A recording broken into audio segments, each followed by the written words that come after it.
Hey there guys, I'm SonicGhost and welcome back to some more Let's Play Super Mario Galaxy 2. Last time, we started to explore the special world, and Lubba, I know, 1,000 star bits is cool, I don't want to hear it again. That's all he wants to tell me right now. It's like a soliciting message, I don't want to hear it. So stop trying to call me. But in this episode, we're going to be continuing on here with the special world, and continuing on with our callbacks to previous Mario games. So this is Twisty Trials Galaxy, and this is actually one of the secret levels from Super Mario Sunshine. This is the secret level that was actually in Rico Harbor. And in fact, this level here in particular was the 4th shine in Rico Harbor. This wasn't the first secret level that you can go ahead and play in Sunshine, but it's one of the early levels, so this one people do remember a lot from Sunshine as being one of the harder levels that you get to play early into the game. These levels in Sunshine were known to be one of the hardest levels in the entire game because Floodless levels really challenged you because of the fact you didn't have Flood on your side. So there was one particular nozzle everyone always got to use to save themselves, which was the hover nozzle. In fact, right there I could have saved myself because one thing this galaxy somehow does is also reference the terrible slope detection that was in Super Mario Sunshine, because holy crap, the slope detection in the game was awful. I've gone on record plenty of times saying how much I enjoy Super Mario Sunshine. I think it's an underrated game in the series. I just don't think its slope detection is that great. It's kind of bugged. You can barely stand on a little bit of a sloped surface, and you can fall right off. And that is definitely true in this galaxy as well. Slope detection here also sucks. So somehow they recreated that to a T. I don't know how they did that, but hey, it's Nintendo, they find ways. So just be careful not stand on the very edge of a slope, because if you do, your jump's gonna get gimped and you're just gonna fall straight to the edge because you don't have your spin jump either when that happens. But if you're in Cloud Mario form, you can actually save yourself as long as you have clouds, that is. If you don't, you're kind of screwed anyways, but with the clouds, you can still have a spin. So that's good to know. But these floodless levels, what I was trying to say before actually dying when we first did the mission, these were known as some of the hardest levels in the game because with Flood, you would have the hover nozzle to save yourself, and because of the fact you didn't have Flood in these levels, you had to rely on your pure platforming skill. And because of the fact there was a lot of tight jumps in those levels, not to mention the slope detection being kind of questionable to be honest, those were some of the hardest levels in the entire game. But it being brought into Galaxy 2 actually isn't that bad, besides the slope detection as you saw.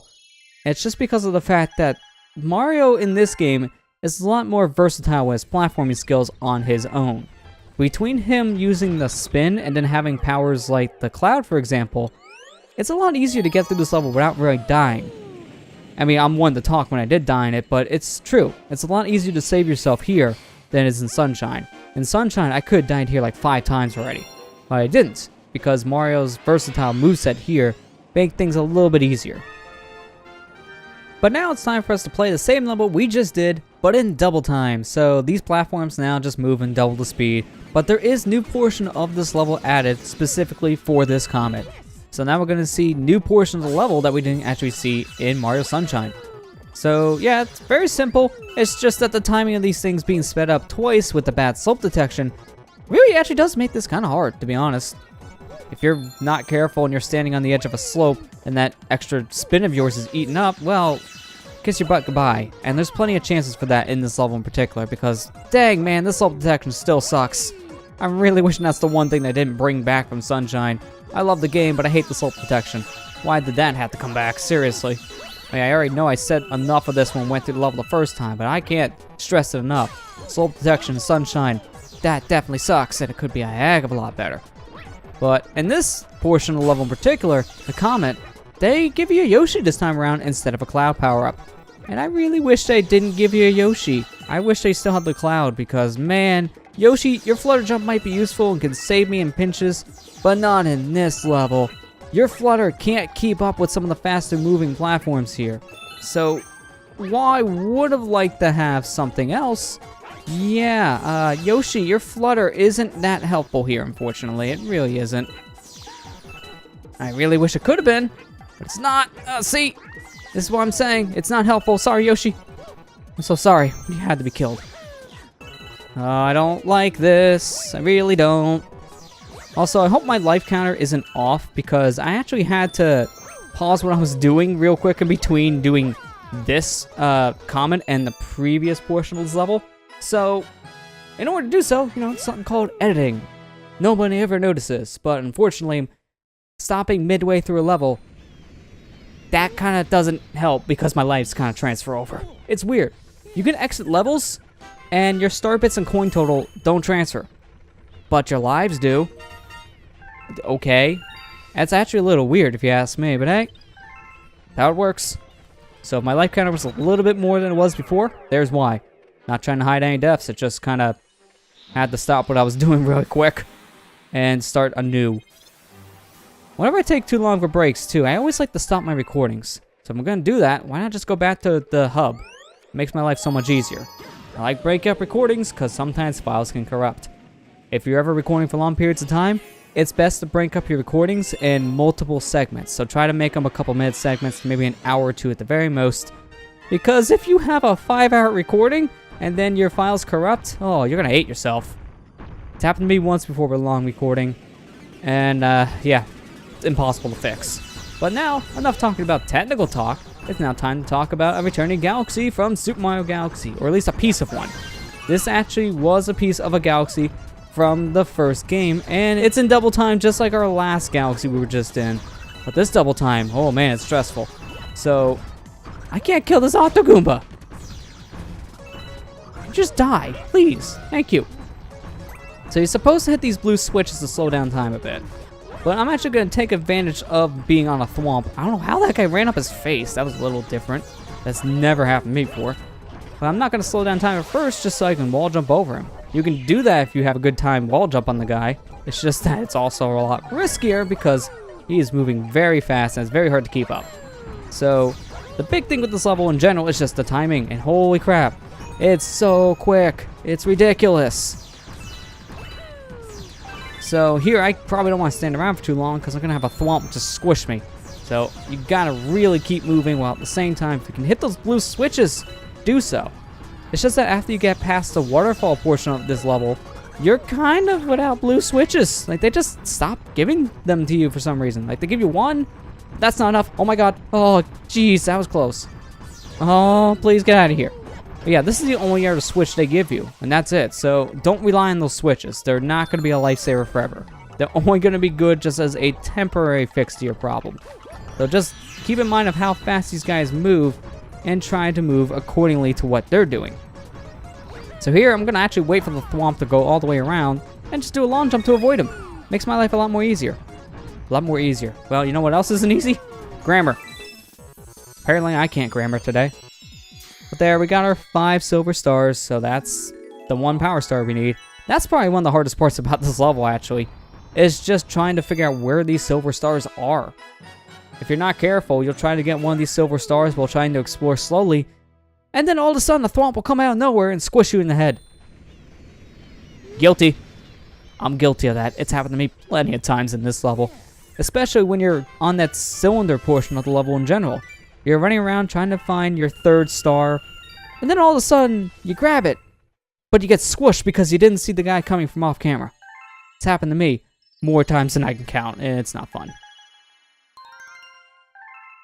But now the Prankster Comet has come back to Storm Cycle, so let's make our way back.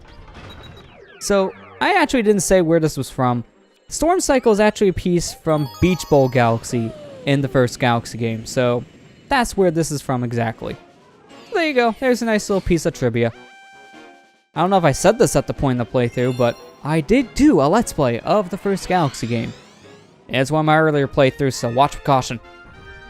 It's one of those days where I still used a standard definition capture card, a USB headset, and I did have some guests with me every once in a while, so yeah, it had some rough points.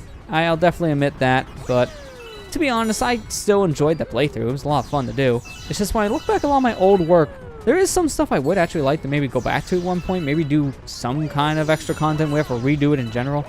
So that could be one of those games I consider. I mean, I did go back to it for one of my anniversaries. I think it was in 2013. I went back to the game briefly to show off Luigi. So something like that could be fun to go back and revisit at one point. It's just I always like to focus on doing new games that I haven't done for my channel. And by new, I mean just a new experience to us as the viewers. Because, you know, doing redo playthroughs all the time, it can get annoying. I do know some people who just kind of redo a lot of their playthroughs in general, and while it's always nice to go back to a playthrough, if you're just going to redo everything, what's the point you doing them to begin with, right? That's why I haven't really redone a Let's Play at this point in time. I mean, the only game I've actually redone a full playthrough of was Pikmin. And the reason why we did Pikmin, and it was in the exact same year I did a full playthrough of the game originally, was because there was a lot of commentary problems back then. That was one of my very first playthroughs, and I didn't say too much in the playthrough at all. So I wanted to go back in that same year and do it again just because I didn't feel like it did the game justice. And I had really a good reason to go back at that point. So learning definitely kind of gives you a little more of a quiet kind of commentary in general. So don't feel bad about redoing that playthrough in the first year especially. But that's really the only playthrough I actually redid. That was about it. So there's one more galaxy I want to do here, Boss Blitz Galaxy. And this one in particular, this is a boss rush. But you would think actually that this is a boss rush for all the bosses that were in Galaxy 2. No, the title of this mission is Throwback, Throwdown. This is actually all the bosses that were featured in the first Super Mario Galaxy. These are all the bosses that were in normal Galaxy levels, so these aren't anything that you would have for major boss fights. So there are no Bowser Jr. fights, and there are no Bowser fights here at all. These are just the standalone bosses that you had throughout your adventure in Super Mario Galaxy. I mean, the first thing here you fight is Dino Piranha. So this is the very first guy that we fought back in Good Egg Galaxy.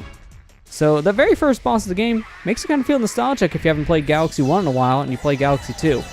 But if you played that game in 2007 and then you played this in 2010, that felt nice to see this guy again. It was a nice little callback, but it's like, wait, what? I just fought this guy like 3 years ago. It was kind of a quick callback, that's for sure. But I feel like the reason why they did all the bosses here in a boss rush for the first Galaxy game in particular is just because of the fact that these guys in general, they're very easy to put in Galaxy 2 because Galaxy 1 and 2 share very same coding. Since this was supposed to be an expansion to the first Galaxy game in general, so there's a lot of stuff that's similar in terms of the coding behind the scenes. So it makes sense for these guys to come back because it'd probably be very easy to code them into the game. They just gotta move some files around, test things, and hey, there you go. The bosses are all back. Seeing them bring back bosses from 64 and Sunshine would have been a lot harder. They brought back only one boss from 64, and that was the Womp King, because of the fact they brought back the Womp Fortress level for Throwback. So they already coded in new stuff for that, so why not just make the boss too? It made sense. Although it does feel weird though that our boss rush Galaxy in general doesn't have any bosses from Galaxy 2. It's all the old bosses. That is weird to me. I was actually thinking you would fight some of the bosses you would fight in Galaxy 2 here, but nah, not at all. Just these guys again. Although the one thing I will say I have a big problem with this Galaxy in general is that there is no checkpoint. You have to do this all in one life. Which is really annoying because the comment for this is a speed run. So luckily it's not Daredevil because, oh man, try doing all these fights without taking a single hit. That'd be really stressful. But it's a speed run, so you have to get through here very fast. You can't really take too much time to fight these guys. And that'd be a problem because no checkpoint already makes things stressful. But now there's a timer, even more stressful. Again, thank God it's not Daredevil because I wouldn't want to do that. No, I would refuse.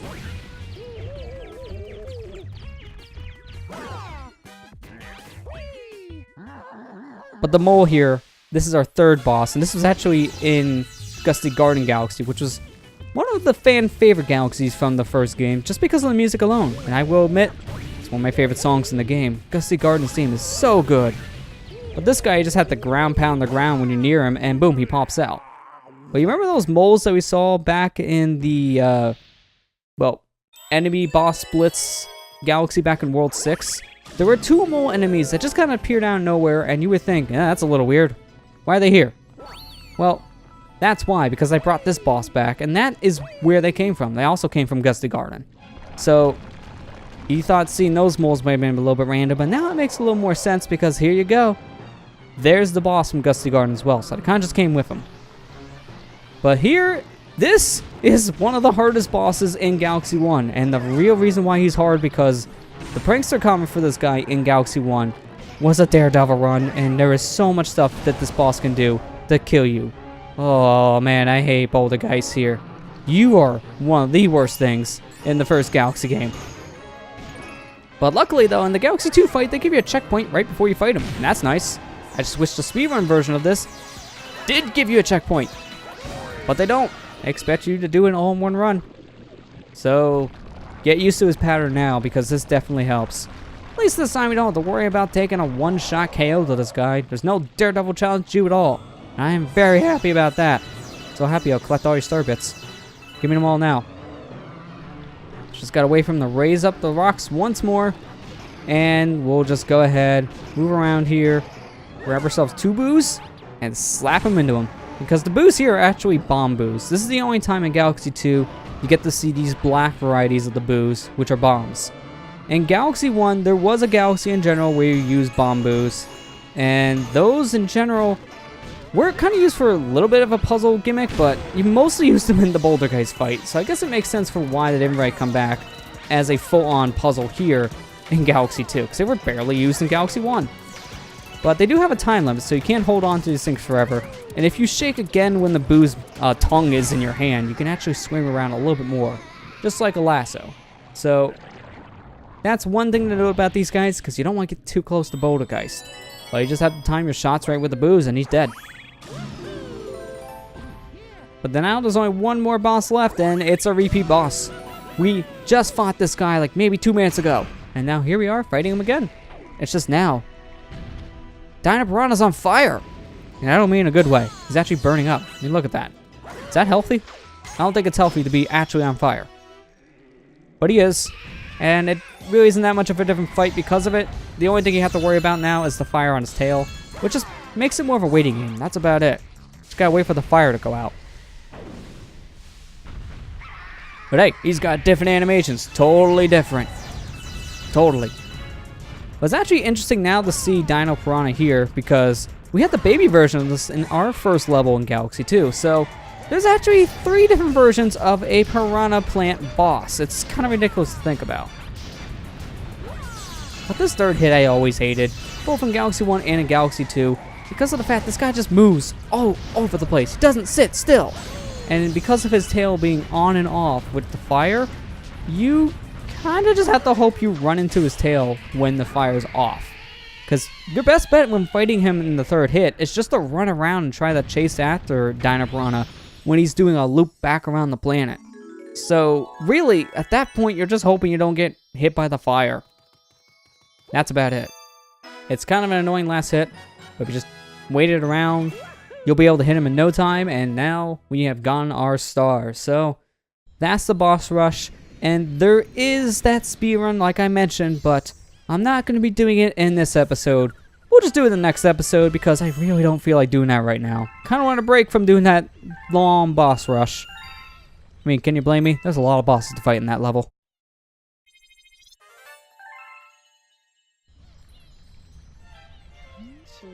Looks like a green one followed you back. Don't see those fellows often. I bet he's got some interesting tales to tell you. Why don't you go say hello? We'll go ahead and say hello to that green little star in the next episode. So, now with that all said, next time on Let's Play Super Mario Galaxy 2, we'll actually talk to our green Luma that just boarded Starship Mario and finish up the special world. I'll see you guys next time.